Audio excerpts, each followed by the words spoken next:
Vamos lá, meu povo, de volta com as últimas informações, as últimas notícias do Fluminense nesta terça-feira. Amanhã tem bola rolando contra o Corinthians, mais uma rodada do Campeonato Brasileiro. E eu vou trazer mais informações sobre o time que vai entrar em campo amanhã. O técnico Renato Gaúcho finalizou a preparação hoje no CT. E, infelizmente, mais uma vez, eu sei que tá difícil ter notícia boa. Mas tenho outra notícia ruim para vocês. Paulo Henrique Ganso não viajou com a delegação e não ficará à disposição do Fluminense para o jogo de amanhã. Essa informação foi publicada pelo jornalista Vene Casagrande e estou apurando aqui para entender e saber exatamente o motivo do Ganso não ter viajado. Se foi apenas para poupá-lo, já que ele teve ali uma partida como titular contra o San José, depois entrou no segundo tempo do jogo contra o Santos, talvez para dar uma segurada no ritmo, porque ele está saindo de pré-temporada, vale ressaltar isso. Então houve talvez um entendimento de que seria forçar demais colocá-lo nesse jogo.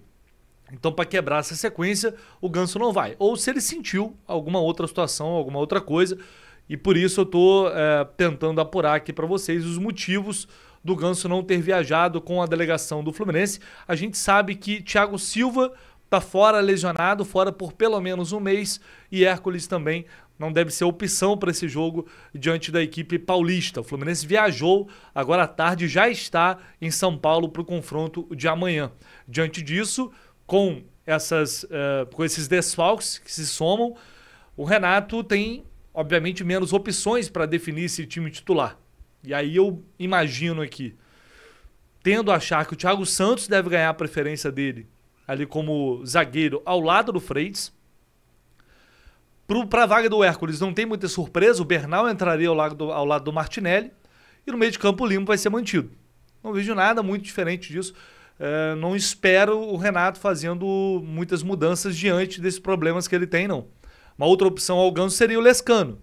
Mas o Lescano ele disse que está observando, que está vendo, para entender melhor como pode aproveitá-lo, em que posição, em que função. Então não imagino o Lescano ganhar a vaga do Lima agora.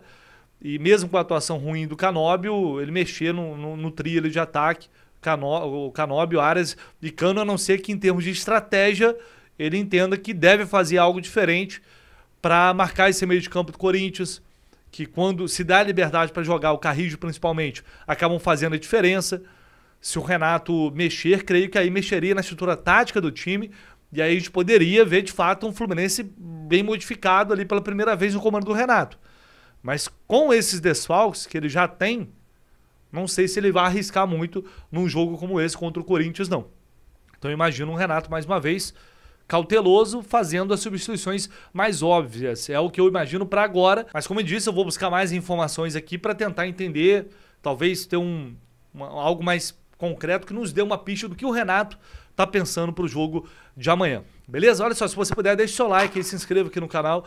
Conto muito com a ajuda de vocês, é muito importante, fundamental a participação de todos vocês, compartilhando os vídeos aqui, ativando as notificações, porque sempre que tiver novidade, você vai ficar muito bem informado aqui no canal do Lessa. Então, conto com a ajuda de vocês e a gente vai falar muito mais sobre provável escalação, detalhes para o jogo de amanhã. Amanhã, às 6 da manhã, como sempre, vocês já estão acostumados, o pré-jogo aqui no canal do Lessa, talvez com algumas outras informações, detalhes que possam nos ajudar a entender um jogo que já seria bastante difícil, normalmente já seria difícil, e com esses desfalques que se somam, certamente será ainda mais complicado lá na Neoquímica Arena. Vamos lá, meu povo, eu vou voltar aqui no assunto sobre SAF, e eu entendo quem tá tô de saco cheio desse negócio de SAF, tô cansado já, não tem novidade, vocês ficam falando disso o tempo todo. Então, assim, se você não tem interesse em aprofundar mais o debate, em saber mais o que está acontecendo, se para você só interessa depois que, enfim, a proposta chegar, que tiver algo ali mais concreto, entendo perfeitamente. Mas tem muita gente que quer se informar mais sobre o assunto. Eu já falei sobre isso aqui pela manhã e prometi que ia voltar aqui com mais informações, por quê? O Fluminense convocou os jornalistas para ir hoje até o CT Carlos Castilho, ter uma conversa, não foi uma entrevista coletiva, não foi nada gravado, foi uma conversa entre jornalistas, o presidente Mário Bittencourt, a comunicação do Fluminense e também o vice-presidente Matheus Montenegro. O objetivo, esclarecer não só o que foi falado ontem na reunião do Conselho Deliberativo, mas esclarecer qualquer dúvida. E a gente, obviamente, o que não falta é pergunta que a gente quer fazer neste momento para compreender melhor o cenário, a forma como as coisas estão acontecendo. É claro que o que não falta é pergunta para a gente fazer. Infelizmente, ontem o espaço no Conselho foi pouco aproveitado para levantar questionamentos, tirar dúvidas, fazer alguns esclarecimentos aproveitando a presença da diretoria ali, coisas que interessam ao torcedor. Esse é o nosso papel. E eu estou falando desde já que esse encontro foi com a diretoria, isso é público, foi uma convocação feita no grupo ali de assessoria de imprensa, onde estão todos os jornalistas, então não é nada escondido. Só estou deixando isso claro para vocês desde o início, para ser sincero, que não é uma apuração exclusiva do Vitor Lessa, que eu apurei com minhas fontes. Não, é uma conversa com a diretoria do Fluminense. E isso, obviamente, tem o viés da diretoria do Fluminense. Isso é evidente. Então, que fique bem lúcido aqui para todos, que o que eu vou trazer para vocês aqui são informações que foram passadas pelo próprio Fluminense. Ah, eu não acredito nessa diretoria. Ah, eu não concordo. Tudo bem, beleza. Mas é só para deixar que não é minha opinião. Eu vou dar pouca opinião neste vídeo, porque o meu objetivo aqui é trazer informações. Algumas dúvidas que eu tinha ontem, e eu fui para lá para tentar tirar essas dúvidas hoje. Algumas poderão esclarecer um pouco mais as coisas para vocês.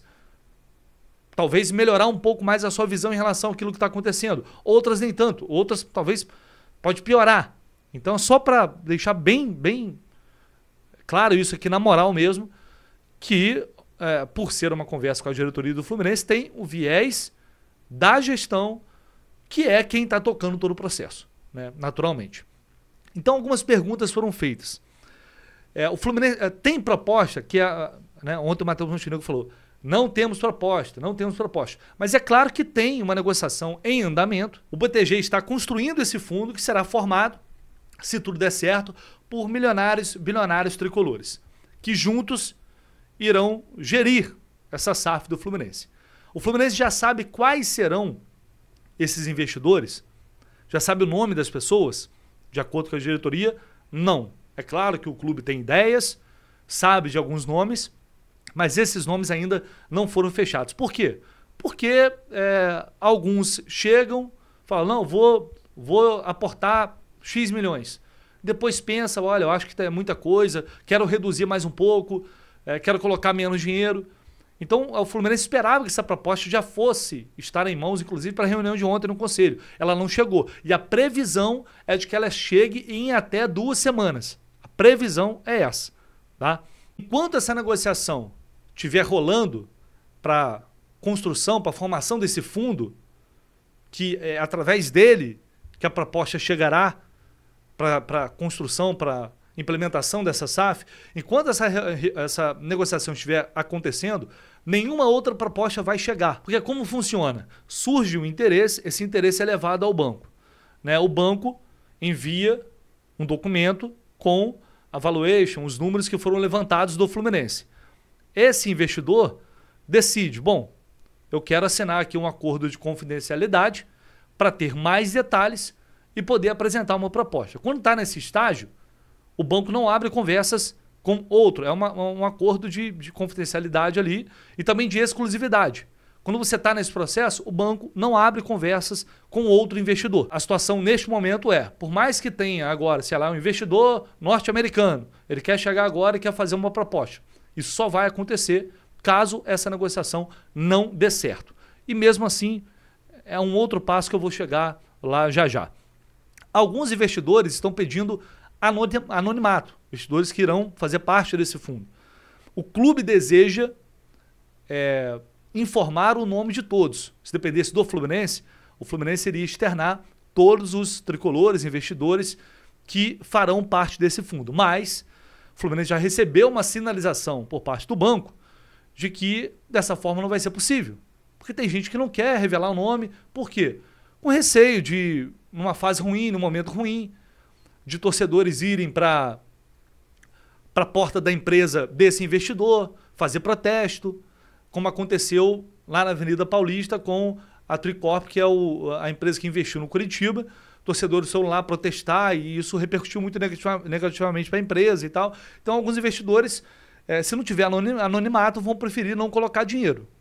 Tá? Isso foi o que foi explicado ali pela diretoria. Uma figura vai representar esse fundo.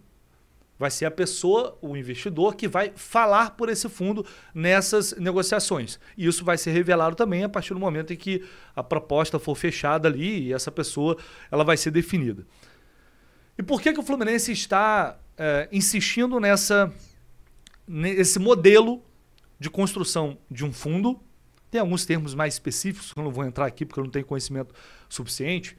Mas por que o Fluminense está insistindo nesse modelo? Que é um modelo diferente do que vem sendo praticado aqui no Brasil, diferente de tudo. Porque acredita que, pelo fato desses investidores serem tricolores, isso minimiza a possibilidade de, lá na frente, essas pessoas não se importarem nada com o desempenho esportivo do clube e pensarem somente e tão somente no lucro. Significa que esses empresários não vão pensar no lucro? É claro que eles vão pensar, mas o clube entende que eles também vão... por serem torcedores, haverá uma preocupação com o desempenho. Ah, mas não tem como uma SAF ser bem sucedida se ela não for vencedora, se ela não ganhar títulos. Tem, gente. O Bragantino aí. Você pode ficar numa situação mediana de tabela, você tem ali um fluxo de caixa ok, uma receita ok, começa a investir na base, começa a revelar jogador e vender jogador, que dá dinheiro é isso. E o dinheiro vai entrar. E aí o que o Fluminense quer fazer? Como algo até para se resguardar disso, é impor uma cláusula no contrato em que só haverá divisão de dividendos, os lucros da empresa, de acordo com metas esportivas. Se o Fluminense terminar abaixo da 10ª posição no Brasileiro, por exemplo, não tem dinheiro para ninguém. Só para citar um exemplo, não é que a meta vai ser essa. Competições de mata-mata, não sei como funcionaria. Só para citar isso, o Fluminense quer garantir que a divisão dos lucros esteja automaticamente ligado a um bom desempenho esportivo. Foi informado para a gente também lá atrás, quando o Manchester City chegou aqui ao Brasil procurando um clube para investir, que o City procurou o Fluminense naquela oportunidade. Mas as conversas não avançaram porque eles entenderam que o perfil de clube que eles queriam era outro, enfim, mas houve essa procura do City lá atrás. E também o Raí, né, ex-São Paulo, ex-jogador de São Paulo, né, nosso Raí, ele procurou também o Fluminense como um possível intermediário para um investidor. E aí manifestou esse interesse da diretoria, e a diretoria informou ao banco, passou o contato da pessoa que está cuidando disso no banco, mas depois não teve nenhum retorno por parte do Raí. E isso aconteceu com outros investidores, com outros possíveis investidores, né, com outros intermediários. Aconteceu uma procura de um fundo árabe para investimento no Fluminense. Essa informação foi publicada pelo jornalista José Ilã há um tempo, há uns dias.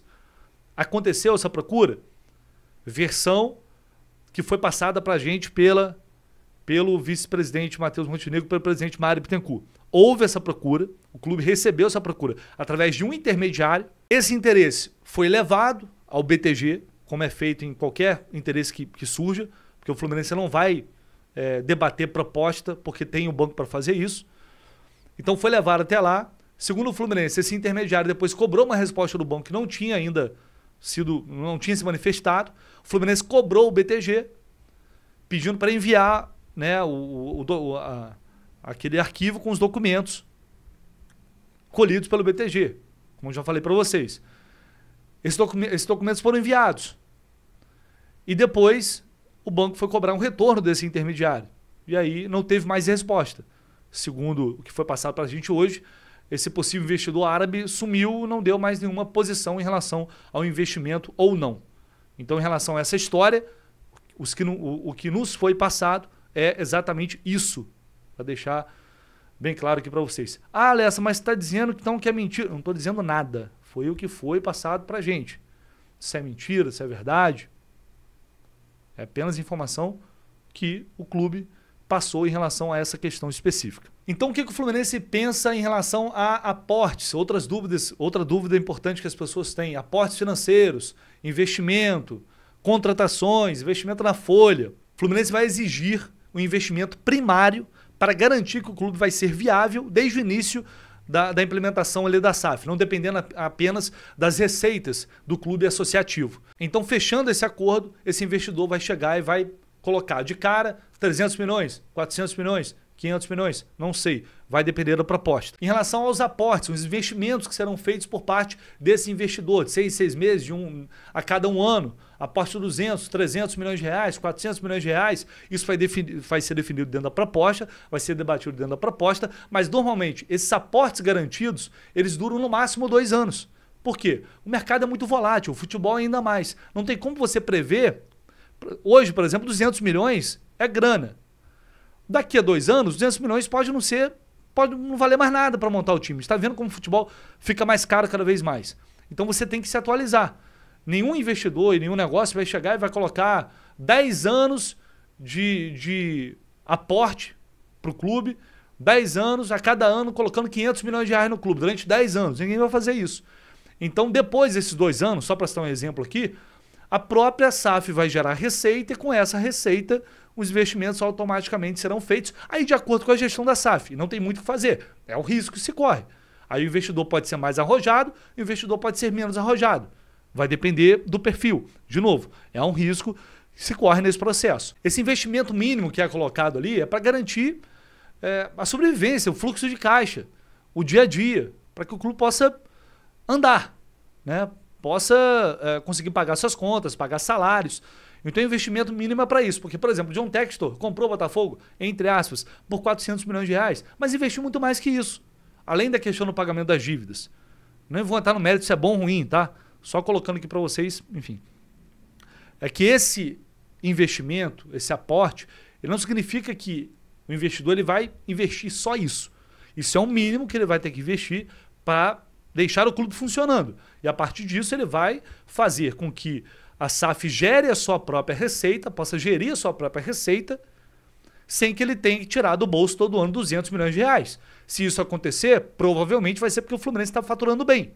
Se isso não acontecer, vai chegar um ponto, que é uma garantia contratual que pode acontecer, que pode estar prevista lá, é que esse investidor vai ter que tirar do bolso esse valor.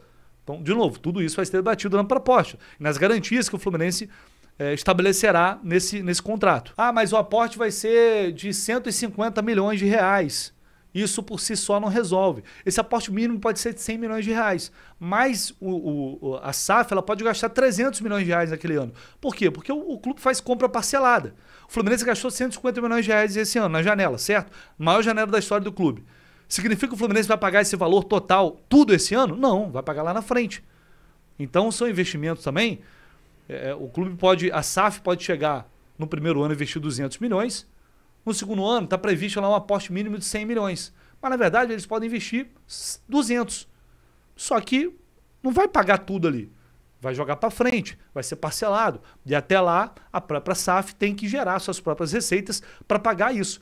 Então esse aporte mínimo não significa que o investidor vai fazer somente aquele aporte ali. Ele pode investir muito mais, como acaba acontecendo nos outros clubes também. E aí uma outra coisa que eu acho que não tinha sido falado ainda, alguns detalhes não tinham sido falados, é que após chegar essa proposta, o clube aceitou, vamos dar prosseguimento à negociação, vamos fechar o acordo. O que acontece? Uma outra empresa especializada no mercado vai fazer uma espécie de auditoria para avaliar esse negócio, para ver se ele foi construído da maneira correta, para ver se ele está respeitando diretrizes, para ver se, enfim, está tudo dentro da lei, tudo dentro da normalidade. Vai ser um objeto de fiscalização. Isso foi o que foi informado hoje lá para a gente. Tá? Em relação à questão do rito de votação, tudo isso vai ser definido ainda. Não tem nada fechado, mas o clube já definiu que vai passar pelo Conselho Deliberativo, isso é fato, vai passar pelo Conselho, vai passar pela Assembleia Geral. A ordem, se a proposta ela vai ser aceita ou não, aprovada ou não por maioria absoluta, ou por 50% mais um, isso ainda vai ser estudado e vai ser informado no momento oportuno. Tá? Em relação à questão de governança, sobre o Mário ser CEO, o Mário não ser CEO, o clube alega que não são eles que definem isso, quem vai definir isso é o investidor. E, pelo que eu entendi, isso vai ser comunicado após a aprovação ou não da SAF. Porque eles vão definir lá a proposta, o acordo e a montagem da diretoria dessa SAF que irá nascer após todas essas conversas, ela vai ser constituída depois. Foi o que eu entendi. Tá? Então a gente pode passar pela votação, pela aprovação, e só depois a gente vai saber exatamente quem vai gerir a SAF, quem vai comandar, quem vai ser o representante imediato ali da SAF do Fluminense. E aí, só para a gente fechar, a questão da valuation. Quanto vale o clube? Quanto está valendo o Fluminense? Quais são os termos, os indicadores levados em consideração para definir o valor do clube? São 3 principalmente. A dívida total, que ultrapassa a casa de 800 milhões de reais, como a gente sabe. Esse aporte primário que será feito, um valor ainda indefinido. E o investimento. Esse investimento, até o Matheus Montenegro acredita que ele nem deveria entrar nessa valuation, porque esse investimento ele é relativo, né? O clube pode investir, a SAF pode investir 100, 200, depois a própria SAF vai gerar receita e o dinheiro vai sair dali da própria SAF, então não é uma coisa que tem como definir muito, mas os clubes de uma forma geral incluem esse dinheiro, esse investimento no valor total ali da venda, na valuation do clube. Então seriam esses 3 pilares, a princípio, tá? E o Fluminense espera receber, o Fluminense espera concretizar uma venda de pelo menos 1,6 bilhão. Pelo menos somando, levando em consideração a dívida, tá? Pode ser mais, pode ser mais.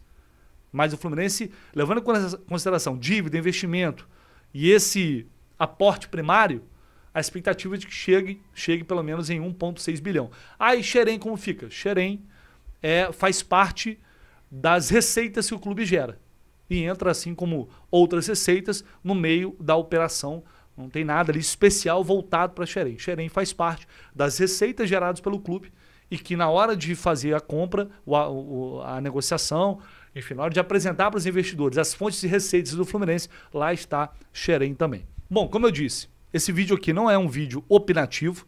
Esse vídeo aqui é para trazer opiniões e esclarecimentos com base naquilo que a gente debateu, discutiu, com base nas perguntas que fizemos e nas respostas que recebemos do presidente Mário Bittencourt e do vice-presidente Matheus Montenegro hoje lá no CT Carlos Castilho. É o que eu posso passar para vocês de informação vindo da diretoria do Fluminense. E aí cabe cada um avaliar, tirar a sua própria conclusão. É ruim? É bom? Isso pode dar certo? Pode não dar certo? O processo está sendo feito da maneira correta? Ou não? Está tudo errado? Aí você pode analisar, tirar a sua própria conclusão. Eu não vou opinar neste vídeo especificamente sobre isso, justamente para não gerar uma confusão de opinião e informação. Quando eu estou opinando, eu falo. E aqui foi apenas para tentar trazer para vocês alguns esclarecimentos que foram prestados para a gente lá hoje, que é o meu trabalho na medida do possível. Ouvir sempre os 2 lados. Ouvir hoje a diretoria do Fluminense.